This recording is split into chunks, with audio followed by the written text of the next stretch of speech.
I am Bable Jonathan, and this is the 6 p.m. primetime newscast on Equinoxe television, live from our headquarters in Cameroon's economic capital, Douala. And our top stories of this news are: between January and July 2022, several persons have been killed and enormous material damage recorded in parts of the far north region of the Republic of Cameroon as a result of continuous attacks by militants of the Nigerian terrorist sect Boko Haram. And overwhelmed by this security problem, inhabitants of the Mayo-Sava division and other parts of the far north region are piling pressure on the administration to take higher security measures to protect them from militants of the terrorist sect Boko Haram.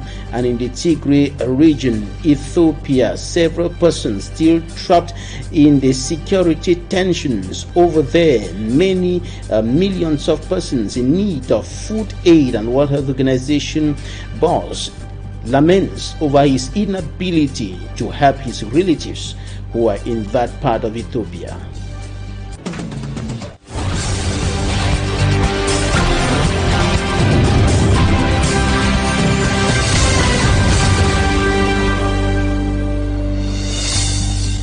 Now we begin this newscast in the far north region of the Republic of Cameroon, where inhabitants of several areas, including the Mayo-Sava and Mayo-Chanaga divisions, are overwhelmed by continuous attacks by militants of the Nigerian terrorist sect Boko Haram. Several persons have been killed and enormous material damage recorded between January and July 2022, and the people are now sending distress calls to the administration and piling pressure on authorities to take higher security measures to protect them from the terrorists. Details in this report.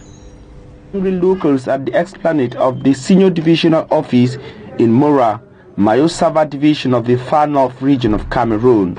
The men, women, children and the old from Kassa, Makulai and other villages of Mora subdivision say they are losing it all to Boko Haram terrorists.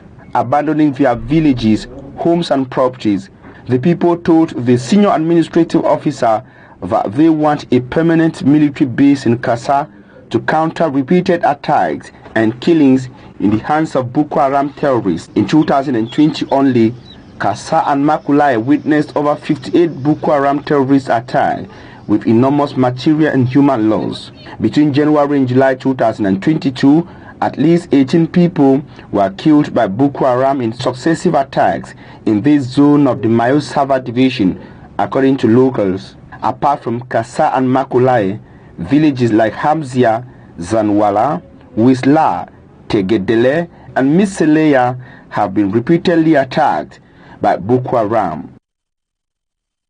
In the report coming up next, after that report by Fomi Armstrong Sander, Equinoxe now takes us to the locality of Tuburu in the Mayo-Chanaga division, where sometime last year there were contradictions between some local authorities and elite over the continuous attacks of Boko Haram. The Boko Haram militants continued attacking, killing persons, destroying properties, burning down homes, and sending the people out of their homes to live on the hills and on treetops because of the prevailing insecurity in that part of the far north region of the Republic of Cameroon. Equinoxe.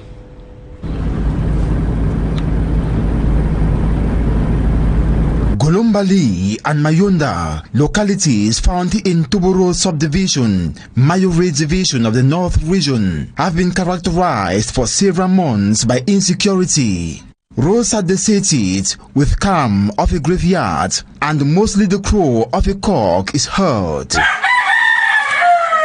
Fear could be read in the eyes of the few locals who have nowhere to escape to, despite the rising insecurity. Bike riders are killed and their motorbikes taken away. Since January till present, 200 kidnapped cases have been recorded. Over 100 million francs has been paid for ransom, yet hostages are still in captivity. One of the hostages still in captivity was kidnapped on May 16, 2021 in Golombali, situated 52 kilometers from Tuburo. The kidnappers stormed a residence and ordered the family heads to sit on the floor. One of them ordered him and the wife to be quiet or the man will be killed. The woman did not feel threatened. As she ran out of the house, she met two others at the door, and all attempts to raise alarm for help went fruitless as they went away with her husband. In Mayonda, 40 kilometers from Tuburo, one of the hostages kidnapped in the month of April 2021 finally regained his freedom. He was freed on May 12 after paying a ransom of 10 million francs CFA. His brothers assisted him to pay the ransom. He sold all his cattle, maize, groundnuts, and other properties to raise the money. Internal accomplices well exist in these localities. A local accentuates. There are blacklegs amongst us cooperating with the criminals. When such internal accomplices are caught and jailed, few days later they are released upon intervention of top personalities, making the population to live in fear. Shops in Tuburo remains locked throughout Wednesday and part of Thursday as a way to protest the phenomenon. The local administration remains divided on this subject matter. While the MP for Mayore constituency, Muba Musa, admits insecurity reigns in the locality, Yanda Celestin, mayor of Tuburo, on the program La Vérité en Face on Equinoxe television, rebuked this stance. Protection is all the population demand from government. In line with our series of reports on back roads running across the Republic of Cameroon from major cities to the hinterlands, Ino Zenazi is going to show us in the report coming up next how bad are the roads in Banga Pongo. It is in the Douala Republic, in the Douala city, in the city of Douala Republic of Cameroon. His report. This is not a fish pond, but nature of a road stretch in Bangapongo, a locality in the Douala 3 subdivision. This Carrefour Tradex Bangapongo road stretch is 4 kilometers long. Using this road requires premeditation and gymnastic skills. Its accessibility is cumbersome, with inevitable accidents. It is hell plying this road. It is even better now. When it rains, you can imagine. This locality harbors public institutions like the Bangapongo District Hospital, a gendarmerie brigade, and even a market, but certain of impassable roads. According to the locals, the locality is critically sick. 10 years from Bangapongo, you don't go for pass. We don't tire from Bangapongo. We don't get what. We don't get water. All colleagues don't kill. We all picking up from Bangapongo. We don't get place for pass. Go. We work out water where to all. Every day they say go from Bangapongo, don't be arranged. Every day go from Bangapongo. Now in this, now water, this now all over from Bangapongo. Now water. If people there don't die for them, that people never go visit them because what no day. A situation that has led to the crazy hike in motorbike fare. As I speak, the fare from Carrefour Tradex to Bangapongo is 1,000 francs per passenger. Do not only wait for campaign periods before meeting the people. The mayor of Douala 3 subdivision consider us in Bangapongo. At the Douala 3 council, the mayor said he is aware of the issue. He says feasibility studies have been carried out, the various 6 stretches identified, with a plan drafted to begin giving them a passable state with help from the Ministry of Housing and Urban Development. While agents mobilize for the construction of these roads and other stretches, the population are left with no other choice than persevere and continue braving the odds. Prices of basic commodities have continued increasing particularly in the two major cities of Cameroon, the economic capital Douala and the political capital Yaoundé, and other parts of the country. Now, Malak talked to an economist to analyze the increasing cost of living in these two cities of Cameroon. Her report. The President's circular preparing the state budget for the 2023 financial year indicate in Section 9, subsection 6 that the government will in 2023 accelerate the implementation of the import substitution policy. In details, government intends a support plan for the production and processing of main import products like rice, corn, wheat, sorghum, fish, milk, and pharmaceutical products. However, an economist, Dr. Louis Marine Cagde, has a different opinion.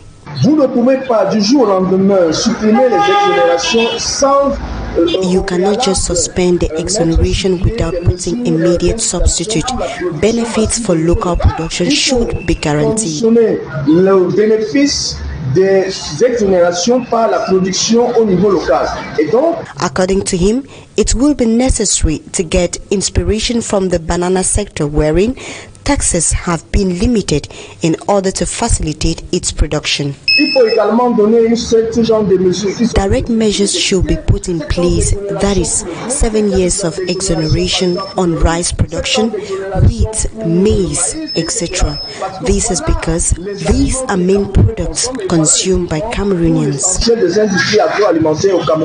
However, local producers are looking forward for proper actions to be made on the field in order to ameliorate the living conditions of Cameroonians. Now, in news out of Cameroon, the World Health Organization boss, Dr. Tedros Ghebreyesus, has revealed his inability to send money to his starving relatives in Ethiopia's war-torn Tigray region. And since the war began in 2020, the region has been cut off from the outside world with no electricity or telephone network. The internet and banking services are also unavailable. Ethiopia's government has been accused of imposing an aid blockade on the region, which impeded crucial deliveries, something it blamed on the fighting, and tens of thousands of civilians have died and millions are in urgent need of food aid. The World Food Programme says that almost half of Tigray's 5.5 million people or population are in severe need of food, and fighting resumed this week after months of calm following a truce agreed in March between Tigrayan forces and the Ethiopian government to allow aid to reach them. And of course, this is bringing a lot of frustration and disappointment to the inhabitants of the country's capital in particular, who are expressing concerns about the prevailing situation in the province of Tigray, and of course the resumption of fighting there. Now take a listen to the boss of the World Health Organization, Dr. Tedros Ghebreyesus, and other inhabitants of the country's political capital.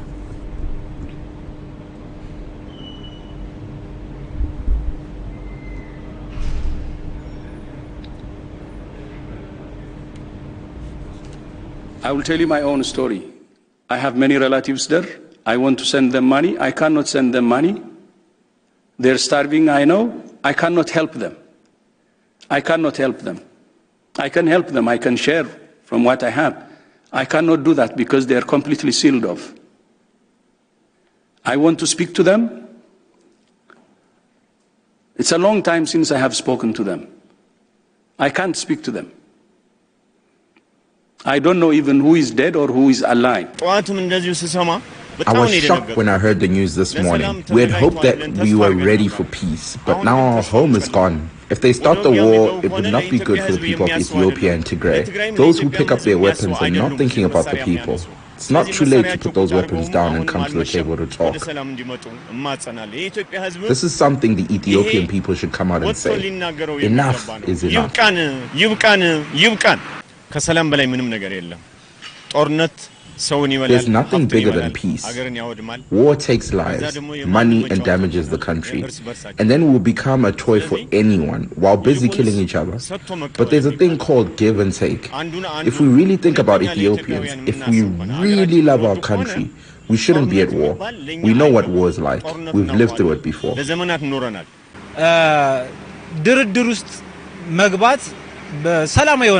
Politics is a game of knowledge and art, and we should use that and come to the negotiating table. That should be the basis for Ethiopia. And we have to learn lessons from other countries who have been damaged by war, like Syria and others. The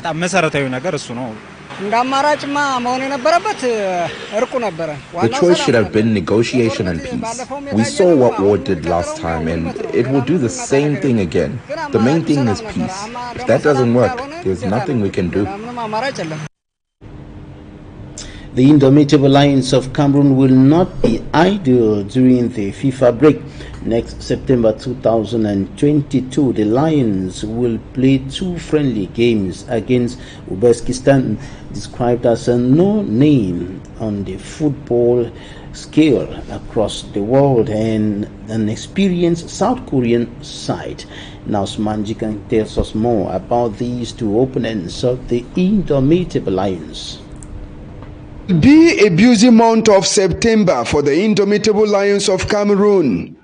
According to a media release signed by the Interim Secretary General at the Cameroon Football Federation, Blaise Njungnang, Cameroon will be involved in 2 international friendlies with all opponents coming from the Asian Football Confederation. One of those nations is Uzbekistan, ranked 77 in the world by FIFA ranking of the month of August and occupying the 10th spot at the level of its confederation. Found in Central Asia, Uzbekistan holds the highest competitive record, although they have never qualified to the World Cup, but have qualified to all AFC Asian Cup since post-independence, and they reached the semi-finals of the tournament for the first time in 2011. Uzbekistan won gold during the Asian Games in Japan while finishing as runners-up at the Afro-Asian Cup of Nations in 1995. Their confrontation with the indomitable Lions on September 23, 2022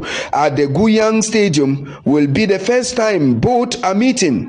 But Uzbekistan has a positive record since the start of this year before their clash with African giants, as they are still to record a defeat in 2022 with 5 matches played. They have scored 17 goals and conceded 3 goals. After Uzbekistan's encounter 4 days later on September 27, 2022, Cameroon will clash against South Korea at the World Cup Stadium in Seoul.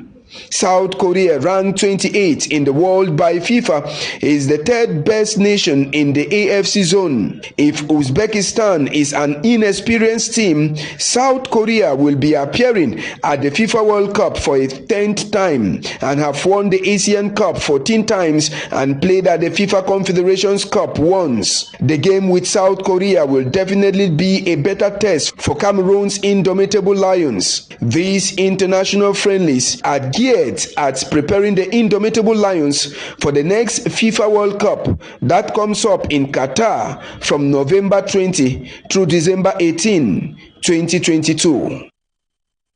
And that's it for today. Have a nice weekend in the company of our programs. Goodbye.